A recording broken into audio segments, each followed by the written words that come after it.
Hello दोस्तों, मेरा नाम है ब्रिजेश। हम लोग अभी 10th स्टैंडर्ड फाइनेंशियल प्लानिंग ये लेसन हम लोग देखेंगे आज। फाइनेंशियल प्लानिंग मीनिंग, मोटिव ये हम लोगों ने 9th स्टैंडर्ड में ऑलरेडी देखा हुआ है। 10th स्टैंडर्ड में हम लोग फाइनेंशियल प्लानिंग के अंदर में दो लेसन है, एक जीएसटी और एक शेयर एंड म्यूचुअल फंड के बारे में दिया हुआ है। तो ये दोनों लेसन हम लोग देखने वाले हैं। पहले हम लोग आज जीएसटी कवर करेंगे और फिर मैं एक दिन शेयर के ऊपर भी आप लोगों को जानकारी देने वाला हूँ। सबसे पहले हम लोगों को जीएसटी के बारे में समझना चाहिए कि जीएसटी क्या है। इन इंडिया जीएसटी 2017 1 जुलाई में इंट्रोड्यूस हुआ। जीएसटी के लिए बहुत पहले से ही प्रैक्टिस था कि जीएसटी आना चाहिए, लेकिन फाइनली 2017 में जीएसटी फाइनली लागू हो गया इंडिया में, एप्लीकेबल हो गया, अप्लाई हो गया इंडिया में। अभी हम लोग जीएसटी के बारे में अगर देखा जाए तो जीएसटी का फुल फॉर्म है गुड्स एंड सर्विस टैक्स। दोस्तों 2017 के पहले भी टैक्स था, लेकिन अलग अलग तरह के टैक्स थे, मतलब बहुत तरह के टैक्स थे। उनको एक ही में इकट्ठे एक ही जीएसटी वो सब कवर किया गया है टैक्स। यानी कि बहुत लोगों को तकलीफ़ होती थी इंडिया में बिज़नेस करने के लिए। लोग सोचते थे कि इतने तरह के टैक्स है। एक साधारण आदमी, एक साधारण बिजनेसमैन, जनरली एक शॉपकीपर है, तो उसको ये समझ में नहीं आता था कि ये टैक्स कौन कौन से टैक्स है, कैलकुलेशन कैसे करना है। 2017 में जीएसटी जब से आया तब से एक साधारण इंसान को भी जीएसटी समझ में आता है कि जीएसटी क्या है और कैसे उसका कैलकुलेशन होता है। एक जनरल आदमी भी समझ लेता है। तो मैं आपको आज बताने वाला हूँ जीएसटी का कैसे कैलकुलेट होता है, जीएसटी क्या है, कौन सी चीज़ों पे जीएसटी है, कौन सी चीज़ों पे जीएसटी नहीं है। सबसे पहले जीएसटी का फुल फॉर्म होता है goods and service tax. Goods and service tax. Goods and service tax, इसका मतलब यह है कि कोई भी चीज़ हो, कोई भी चीज़ आप दुकान से परचेस करेंगे, हर एक चीज़ पे आपको ये जीएसटी पे करना होता है। एज वेल एज कोई भी सर्विस अगर आप लेते हैं, लाइक आप बस सर्विस लेते हैं या अदर कोई भी सर्विस लेते हैं आप, तो वहाँ पे भी आपको जीएसटी पे करना होता है।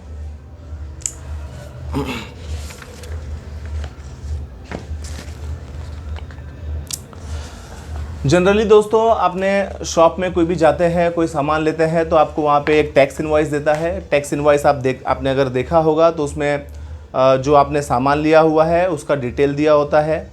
उसके ऊपर मतलब कितनी क्वांटिटी में आपने सामान लिया है, कौन सा सामान लिया है और पर्टिकुलर उस सामान के ऊपर कितना जीएसटी चार्ज हुआ है, ये सारी चीज़ें डिटेल्ड में टैक्स इनवॉइस में दिया होता है।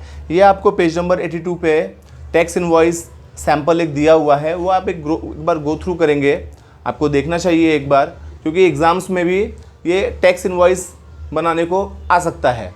जनरली कभी कभी आ भी जाता है। तो आप लोगों को एक बार आप डीमार्ट में जाते हो या फिर कोई शॉप पे जाते हो, कोई इलेक्ट्रॉनिक सामान परचेस करते हो या अलग अलग तरह की चीज़ें जो आप परचेस करते हो, उन सभी चीज़ों पे अलग अलग टैक्स होता है। तो वो आपको देखना चाहिए कि कौन सी चीज़ों पे कितना टैक्स है।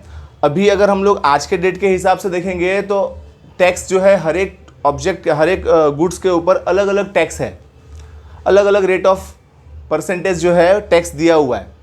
तो वो आपको एक बार गो थ्रू करना चाहिए, देखना चाहिए। आपके बुक में एक स्टैंडर्ड जो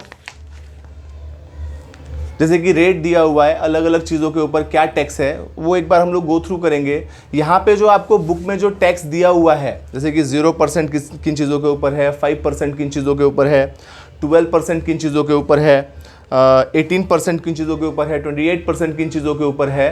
तो आज के हिसाब से अगर हम लोग देखेंगे तो ये सारे रेट चेंज है, लेकिन हम लोगों को बाहर में सामान के ऊपर कितना टैक्स है उससे हमें कोई मतलब नहीं होगा फ़िलहाल, क्योंकि हम लोग जो एग्ज़ाम देने वाले हैं, बोर्ड का एग्ज़ाम देने वाले हैं, उसमें आपको ये बुक में जो टैक्स दिया हुआ है उसी के हिसाब से हम लोगों को कैलकुलेट करना होता है। और दूसरी बात ये कि एग्ज़ाम में आपको जो क्वेश्चन दिया होगा उसमें अगर जीएसटी कैलकुलेट करना अगर आपको है उसमें, तो वहाँ पे आपको कितना रेट ऑफ जीएसटी है वो आपको मेंशन किया होगा क्वेश्चन में। तो इसके लिए आपको कोई टेंशन लेने की बात नहीं है कि आपको याद रखने की बात नहीं है कि कौन से ऑब्जेक्ट के ऊपर कितना टैक्स है, ये आपको याद रखने की कोई ज़रूरत नहीं है, क्योंकि एग्ज़ाम में आपको जो क्वेश्चन देगा उसके अंदर में आपको कितना रेट ऑफ जीएसटी है वो लिख के आएगा, मेंशन करके आएगा। आपको उसके लिए याद रखने की ज़रूरत नहीं है। फिर भी हम लोग देखने वाले हैं कि जीएसटी में किन चीज़ों के ऊपर 0% टैक्स है। 0% टैक्स है मतलब नहीं है टैक्स, मतलब एग्जेम्प्ट है आपको। जैसे कि यहाँ पे दिया हुआ है कि गुड्स, जैसे इसेंशियल गुड्स। इसेंशियल गुड्स का मतलब होता है एकदम जो रोज़मर्रा की चीज़ें हैं, खाने पीने की चीज़ें हैं, जो खाने पीने की चीज़ों में भी जो खुला चीज़ें मिलती है दुकान पे, जैसे कि आप ग्रोसरीज़ वगैरह लेते हैं तो वो जो खुला मिलता है ग्रोसरीज़, उसके ऊपर टैक्स नहीं है। यहाँ पे आपको दिया हुआ है essential commodities like food grains, fruits, vegetable, milk, salt, earthen pots, ETC, इन चीज़ों के ऊपर जो जीएसटी है वो 0% है।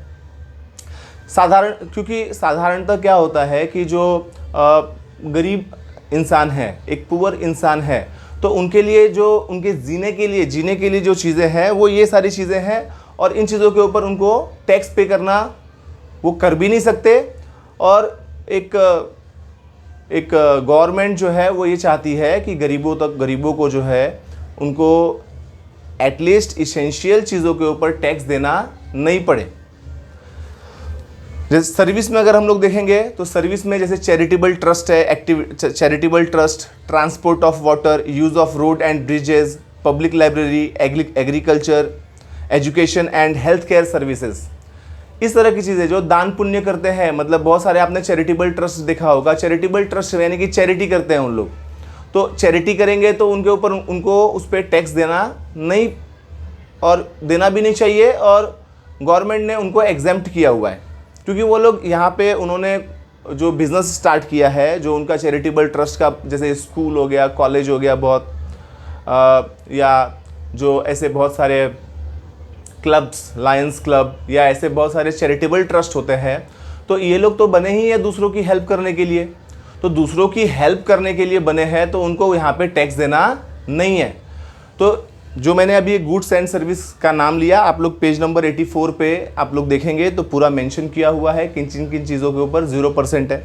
फिर थोड़ा सा उससे हाई रेट में जाते हैं, 5% किन चीज़ों के ऊपर है। 5% चीज़ें हैं जैसे ये भी कॉमनली यूज्ड आइटम्स होते हैं, जैसे LPG सिलेंडर है, tea, coffee, oil, honey, frozen vegetables, spices, sweets, इन चीज़ों के ऊपर 5% है। आज के हिसाब से रेट जो है आपको आगे पीछे मिलेंगे, लेकिन आपको ये बुक को गो थ्रू करना है कि कहीं आपको अगर फिल इन द ब्लैंक्स में मल्टीपल चॉइस क्वेश्चन में अगर आता है तो आपको ये बुक में जो दिया हुआ है उसी के हिसाब से आपको वहाँ पे आंसर लिखना है। करंट में आप क्या रेट चल रहा है बाहर में, वो हम लोगों को यहाँ पे ध्यान देना नहीं है। वो आप ध्यान दो जब आप कुछ परचेस करने जाते हो, तो आपको पता लग जाएगा किसके ऊपर कितना टैक्स है, या फिर अगर आप ऑनलाइन अगर सर्च करोगे तो करंट डेट में कौन सी चीज़ों के ऊपर कितना टैक्स है वो आपको मिल जाएगा। लेकिन हम लोगों को बुक को गो थ्रू करना है। उसके बाद थोड़ा और 5% जैसे मैंने बताया कि गुड्स में, जैसे आपको मैंने बताया ऑयल, हनी, फ्रोजन वेजिटेबल्स, इन सब चीज़ों के ऊपर 5% है। सर्विसेज में कौन कौन सी चीज़ों के ऊपर 5% है, जैसे रेलवे ट्रांसपोर्ट सर्विस है, बस ट्रांसपोर्ट सर्विस है, टैक्सी सर्विस है, एयर ट्रांसपोर्ट है, इन सब चीज़ों के ऊपर 5% GST देना होता है। थोड़ा और अगर हाई रेट में जाएंगे 12%, तो 12% में जैसे consumer goods like butter, ghee, dry fruits, jam, jelly, sauces, थोड़ा सा ये हाई लेवल की जो चीज़ें हैं उनके ऊपर 12% रखा गया है। सर्विस में जैसे printing job work, guest house services, construction business, ये सारी चीज़ों के ऊपर भी 12% GST पे करना होता है। थोड़ा और हाई रेट में जाएंगे, जैसे 18% किन चीज़ों के ऊपर है, तो 18% यहाँ पे आपको दिया हुआ है, मेंशन किया हुआ है। गुड्स में जैसे marble, granite, perfumes, metal items, computer, printer, monitor, CCTV, इन सारी चीज़ों के ऊपर आपको 18% जीएसटी पे करना होता है। सर्विस में जैसे कुरियर सर्विस है, आउटडोर कैटरिंग सर्विस है, circus, drama, cinema, exhibition, currency exchange, broker service, in share trading, इन सारी चीज़ों के ऊपर भी 18% जीएसटी होता है। जैसे कि आप शेयर अगर परचेज या सेल करते हैं तो उसके ऊपर टैक्स नहीं है, लेकिन शेयर अगर आप कोई ब्रोकर के थ्रू परचेज करते हैं तब वहां पे आपको जीएसटी पे करना होता है, क्योंकि जीएसटी का फुल फॉर्म है गुड्स एंड सर्विस टैक्स। अगर आपने गुड्स कोई परचेज किया तो आपको जीएसटी देना है, या आपने कोई सर्विस लिया, सर्विस परचेज किया तो भी आपको जीएसटी देना है। रही बात शेयर की, तो शेयर गुड्स में काउंट नहीं होता, ना सर्विस में काउंट होता है। दूसरी बात यह, गवर्नमेंट एनकरेज करती है लोगों को कि वो शेयर ट्रेडिंग करे, शेयर परचेज एंड सेल करे, ताकि जो है फाइनेंशियल जो मार्केट है, मार्केट में पैसे का फ्लो बना रहे। तो गवर्नमेंट एनकरेज करती है म्यूचुअल फंड्स शेयर्स में इन्वेस्ट करने के लिए। तो इन शेयर ये सब परचेज अगर डायरेक्टली अगर आप करते हैं तो उसके ऊपर जीएसटी नहीं है, लेकिन अगर आप कोई ब्रोकर के थ्रू अगर परचेज करते हैं तो वहाँ पे आपको सर्विस, क्योंकि आपने ब्रोकर के थ्रू परचेज किया, ब्रोकर ने आपको कोई शेयर परचेज करा के दिया या सेल करा के दिया, तो यहाँ पे जो ब्रोकर ने क्या किया आपके लिए, शेयर तो आपने परचेज किया, लेकिन ब्रोकर ने आपको शेयर परचेज करने में हेल्प की या शेयर सेल करने में हेल्प की। तो यानी कि ब्रोकर ने आपको क्या दिया है, सर्विस दिया है। तो आपने यहाँ पे क्या किया, इन शॉर्ट सर्विस लिया है आपने। तो सर्विस लिया है तो ब्रोकर सर्विस भी लिया आपने, तो वहाँ पे आपको जीएसटी देना है। और यहाँ पे जो आपके बुक में मेंशन है 18% जनरली पे करना होता है। लेकिन जो शेयर जब हम लोग पढ़ेंगे तो वहाँ पे भी क्वेश्चन अगर एग्जाम में आएगा तो कितना % जीएसटी है वो भी आपको मेंशन करके आएगा, तो आपको उसका टेंशन लेना नहीं है। बहुत सिंपल लेसन है, एकदम आप जो है फ्री माइंड होके आप थोड़ा सा सुने तो आपको ये पूरा समझ में आ जाएगा कि जीएसटी और शेयर कंप्लीटली। हाईली रेटेड, सबसे लास्ट में यहाँ पे दिया है एकदम हाईली रेटेड जीएसटी किन चीज़ों के ऊपर है, तो लग्जूरियस चीज़ें, लग्जूरियस यानी कि जो इसेंशियल चीज़ें होती है, खाने पीने की चीज़ें, थोड़ा सा उससे और इलेक्ट्रॉनिक चीज़ें थोड़ा सा और ऊपर जाएंगे तो लग्जूरियस चीज़ें, जैसे कि यहाँ पे दिया हुआ है motorcycle, spare parts, luxury cars, pan masala, vacuum cleaner, dish washer, AC, washing machine, fridge, tobacco product, aerated water, इन सारी चीज़ों के ऊपर हाईली रेटेड 28% जीएसटी पे करना होता है। सर्विस में जैसे आप 5 स्टार होटल में आप सर्विस ले रहे हैं, या वाटर पार्क्स है, थीम पार्क्स है, casino, race course, IPL games, air transport, इन सारी चीज़ों के ऊपर भी आपको कितना % देना पड़ता है, 28% देना पड़ता है।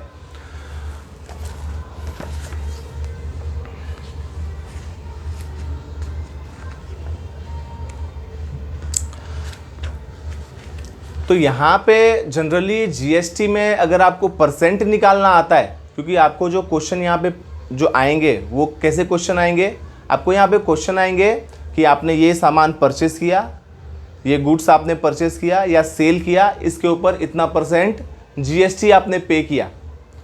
ओके, तो फाइनली वो गुड्स जो है वो आपको कितने का पड़ गया, वो इन चीज़ों के बारे में यहाँ पे दिया हुआ है। सेकेंड चीज़ ये कि कोई भी गुड्स का एक चेन होता है, ट्रेडिंग चेन जिसको बोलते हैं। जैसे कि अगर कोई भी सामान आप परचेज करते हैं तो वो सामान जो है कहाँ से वो बॉर्न हुआ, वो सामान कहाँ से वो स्टार्टिंग, कहाँ से वो जन्म हुआ उस सामान का। जैसे कि कोई भी सामान वो पहले कहाँ पे मैन्युफैक्चरिंग होगा उसका, यानी मैन्युफैक्चर कंपनी उसको क्या करेगी, मैन्युफैक्चरिंग करेगी, बनाएगी उसको।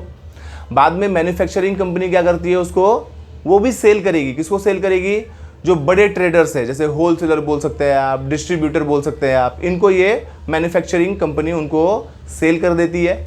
अब ये जो होलसेलर या डिस्ट्रीब्यूटर है, ये लोग क्या करते हैं, इन लोग भी सेल करते हैं किसको, रिटेलर को, या और भी अगर बीच में कोई चेन है, कोई जैसे कि बड़ा कोई रिटेलर है तो उनको ये सेल करते हैं। फिर वो फाइनली रिटेलर जो है उस गुड्स को कस्टमर को सेल करता है। तो फाइनली गुड्स कस्टमर के पास आते आते 2 या 3 लोगों के बीच में से होके गुजरता है।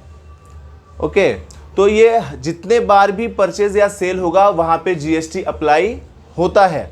लेकिन दोस्तों आपको एक चीज़ याद रखना होगा, ध्यान रखना होगा कि जीएसटी, आपको ये समझना होगा कि जीएसटी पे कौन करता है। आपको समझना होगा कि जीएसटी पे कौन करता है? तो जीएसटी पे करता है कौन? कस्टमर। कस्टमर भी बोलना सही नहीं है, हम लोग बोल सकते हैं कंज्यूमर। अब कस्टमर और कंज्यूमर में जो डिफरेंस है वो आपको समझना चाहिए। अब जैसे मैन्युफैक्चरिंग कंपनी है, उसके लिए होलसेलर भी क्या है? एक कस्टमर ही है। होलसेलर के लिए रिटेलर भी क्या है? एक कस्टमर ही है। और रिटेलर के लिए जैसे हम कोई सामान परचेस करेंगे तो रिटेलर से ही करते हैं जनरली सामान परचेस, तो हम भी क्या है? रिटेलर के लिए क्या है? कस्टमर ही है। तो जीएसटी ये सभी कस्टमर जो है वो पे करते हैं। लेकिन जैसे कि होलसेलर भी कस्टमर है मैन्युफैक्चरर के लिए, वो भी जीएसटी पे करेगा। लेकिन जीएसटी पे करेगा, लेकिन रिटेलर से क्या करेगा? उसको रिसीव भी करेगा वो जीएसटी। क्यों? क्योंकि जीएसटी फाइनली पे कौन करता है? कंज्यूमर। आप वर्ड ध्यान रखिए, कंज्यूमर। कंज्यूमर मतलब जो गुड्स को कंज्यूम करता है। जैसे कि कोई अगर समझो क्लोथ्स आपने परचेस किया, रिटेलर ने क्लोथ्स परचेस किया है, होलसेलर ने क्लोथ्स परचेस किया है। तो होलसेलर ने क्लोथ्स परचेस किया है, वो खुद के लिए, खुद को पहनने के लिए, खुद को कंज्यूम करने के लिए परचेज नहीं किया है। या रिटेलर ने अगर होलसेलर से परचेस किया है तो वो खुद को कंज्यूम करने के लिए परचेज नहीं किया है। ये लोग कस्टमर है। किसके लिए होलसेलर कस्टमर है? मैन्युफैक्चरर के लिए। रिटेलर कस्टमर है होलसेलर के लिए। तो इन लोग कस्टमर तो है, लेकिन इन लोग कंज्यूमर नहीं है। कंज्यूमर कौन है? फाइनली हम और आप। जैसे कि हम लोग कहाँ से परचेस करते हैं? रिटेलर से परचेस करते हैं। रिटेलर से क्यों परचेस करते हैं? उसको कंज्यूम करने के लिए परचेस करते हैं। अगर आप कोई क्लोथ परचेस करते हैं या फूड परचेस करते हैं या कोई भी चीज़ परचेस करते हैं तो क्यों करते हैं वो परचेस? कंज्यूम करने के लिए परचेस करते हैं। लेकिन वही रिटेलर होलसेलर जो है वो परचेस करता है वो भी, लेकिन वो किस लिए परचेस करता है? वो रीसेल करने के लिए परचेस करता है, राइट? सेल करने के लिए परचेस करता है। तो फाइनली ये आप ध्यान में रखिए, हाईलाइट रखिए कि जो कंज्यूमर है, कंज्यूमर यही फाइनली जीएसटी पे यही करता है। मतलब जेब से जो है जीएसटी का पैसा ये कंज्यूमर के जेब से ही जाता है। देखिए, मैं आपको ट्रेडिंग चेन बना के बताता हूं तो शायद आपको समझ में आया अच्छे से।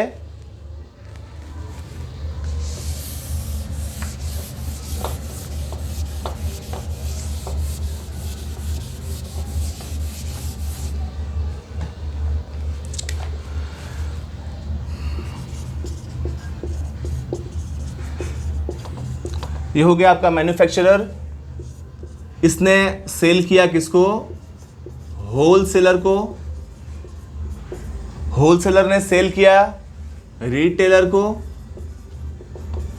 रिटेलर ने सेल किया कंज्यूमर को। ओके, तो ये समझो कोई भी एक प्रोडक्ट ले लेते हैं। समझो कोई एक आप एक फ्रिज ले लीजिए। ओके, तो फ्रिज हमने, ये मैन्युफैक्चरिंग कंपनी है, क्या बनाती है? फ्रिज बनाती है। फ्रिज बनाती है, ये प्रोडक्ट है, ये फ्रिज बनाती है। इसने फ्रिज सेल किया किसको? होलसेलर को सेल किया। होलसेलर ने फ्रिज सेल किया किसको? रिटेलर को सेल किया। रिटेलर ने फाइनली फ्रिज सेल किया किसको? कंज्यूमर को। अब देखिए यहां पे मैन्युफैक्चरर, फॉर एग्जांपल फ्रिज जो है 10,000 का, ओके, एक जनरल अमाउंट लेता है 10,000। मैन्युफैक्चरर ने सेल किया होलसेलर को कितने में? 10,000 में। ओके, और होलसेलर ने इसको सेल किया रिटेलर को कितने में? अपना प्रॉफिट लेके, समझो 5,000 इसने प्रॉफिट लेके कितना? 15,000 में इसने सेल किया किसको? रिटेलर को सेल किया। और रिटेलर ने क्या किया? 20,000, एक 5,000 उसने भी प्रॉफिट लेके किसको सेल कर दिया है? कंज्यूमर को सेल कर दिया। कंज्यूमर मतलब समझो हम आप हो गए। तो यहाँ पे एक ही फ्रिज को के 3 प्राइस हो गए। यहाँ पे मैन्युफैक्चरर ने 10,000 में सेल किया होलसेलर को, होलसेलर ने उसको सेल किया 15,000 में रिटेलर को, और रिटेलर ने उसको कंज्यूमर को, यानी कि हमें आपको सेल किया उसने 20,000 में। अब होगा क्या? समझो मैं एक जनरल एक आपको अमाउंट, एक समझो 10% ले लेते हैं। ऐसे फ्रिज के ऊपर हम लोगों ने पढ़ा है 28% जीएसटी है, लेकिन आपको थोड़ा समझने में, कैलकुलेशन करने में आसानी होगी, तो मैं आपको एक 10% ले लेता हूं कि 10% समझो फ्रिज के ऊपर जीएसटी कितना देना है? 10%। तो 10% मैन्युफैक्चरर ने होलसेलर को 10,000 में फ्रिज सेल किया है, या इसको उल्टा समझे तो होलसेलर ने 10,000 में परचेस किया है मैन्युफैक्चरर से। तो परचेस किया ना होलसेलर ने, तो जिसने अभी होलसेलर ने परचेस किया है मैन्युफैक्चरर से, तो होलसेलर 10% जीएसटी देगा। किसको देगा? ये मैन्युफैक्चरर को देगा। अब 10,000 का जीएसटी 10% कितना हो गया? 1,000 जीएसटी इसने 10,000 रुपीज पे किया इसने किसका? फ्रिज का, प्रोडक्ट का। और 1,000 इसने क्या किया? पे जीएसटी पे किया। ओके, तो 1,000 इसने जीएसटी पे किया। अभी ये जो होलसेलर है ये कंज्यूमर तो नहीं है, ये इसने फ्रिज जो परचेस किया है वो खुद के यूज करने के लिए तो परचेस नहीं किया है, इसने भी सेल करने के लिए परचेस किया है। तो जीएसटी जो है होलसेलर के जेब से भी जीएसटी जाना नहीं चाहिए। जीएसटी किसके जेब से जाना चाहिए? कंज्यूमर के जेब से जाना चाहिए, क्योंकि यूज कौन कर रहा है प्रोडक्ट को? ये कंज्यूमर। तो जीएसटी जाएगा जेब से, फाइनली जाएगा कंज्यूमर के जेब से। लेकिन अभी फिलहाल होलसेलर ने परचेस किया, 10,000 में परचेस किया, तो 1,000 जीएसटी पे करेगा वो। अभी फिलहाल ये 1,000 जीएसटी पे करेगा, लेकिन उसके दिमाग में मतलब वो अकाउंट मेंटेन करके रखेगा कि उसको जो इसने जो 1,000 जीएसटी पे किया है ये इसको पे करना तो नहीं था। तो जब ये होलसेलर 15,000 में 15,000 में रिटेलर को इसने सेल किया ना, तो रिटेलर भी क्या करेगा? 15,000 तो देगा ही इसका प्रोडक्ट का, फ्रिज का। 15,000 का 10% जीएसटी रिटेलर भी पे करेगा। कितना? 15,000 का कितना जीएसटी हो गया? 1,500, 1,500 रुपया जीएसटी ये भी रिटेलर भी पे करेगा।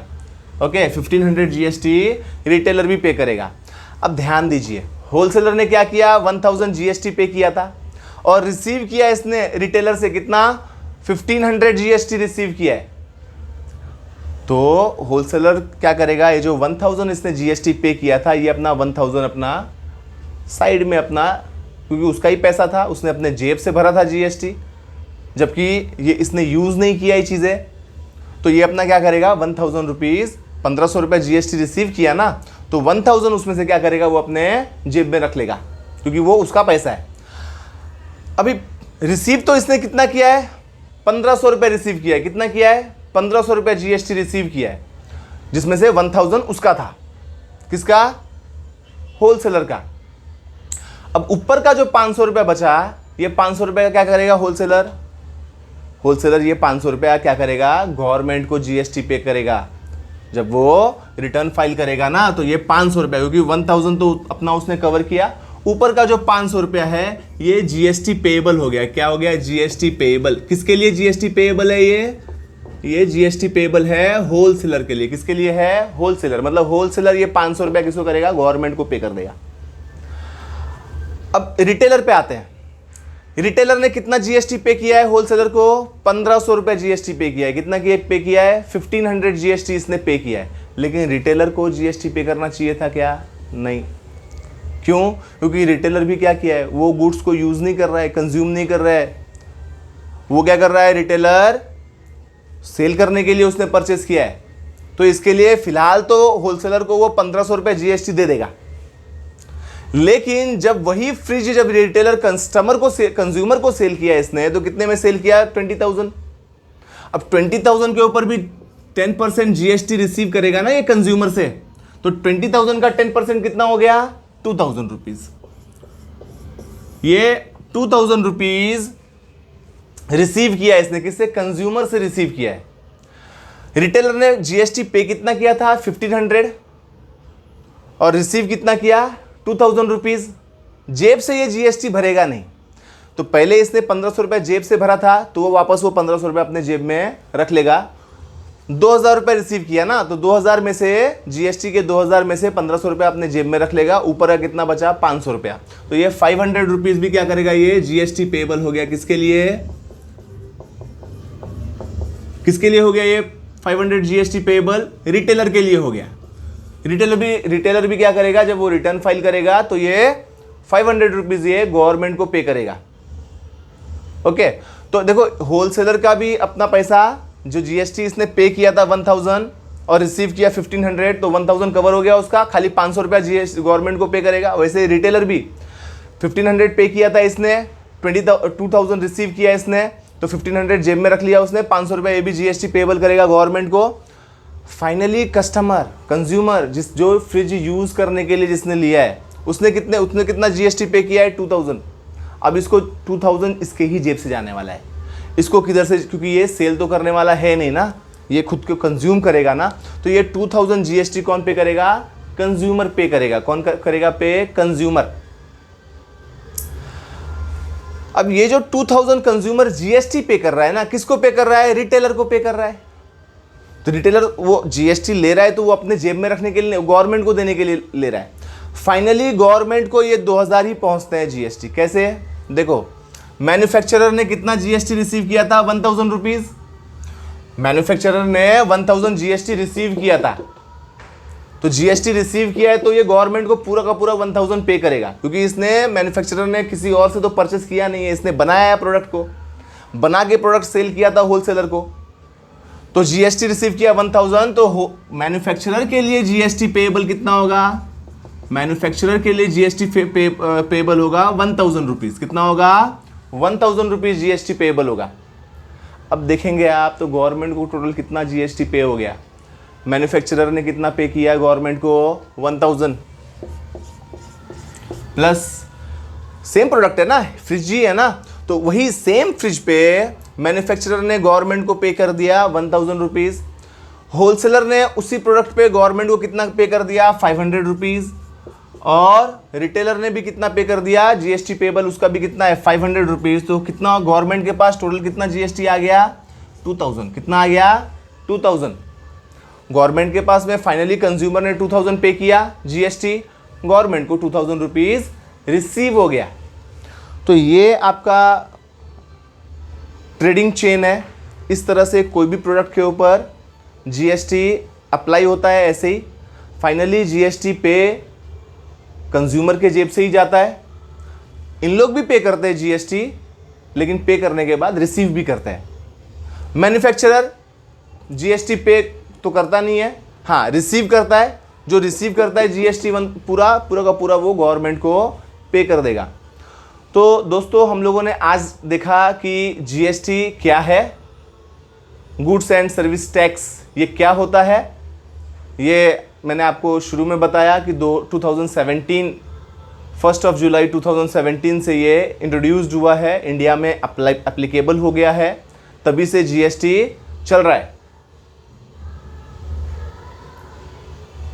तो हम लोग आज के इस वीडियो में सिर्फ जीएसटी का इंट्रोडक्शन देखा है हम लोगों ने कि कैसे जीएसटी अप्लाई होता है, कैसे वो चेन में कैसे घूमता है जीएसटी। नेक्स्ट वीडियो में मैं आपको दिखाने वाला हूँ, कैलकुलेशन करके भी दिखाने वाला हूँ, क्वेश्चन भी आपको सॉल्व करके देने वाला हूँ। Okay, thank you.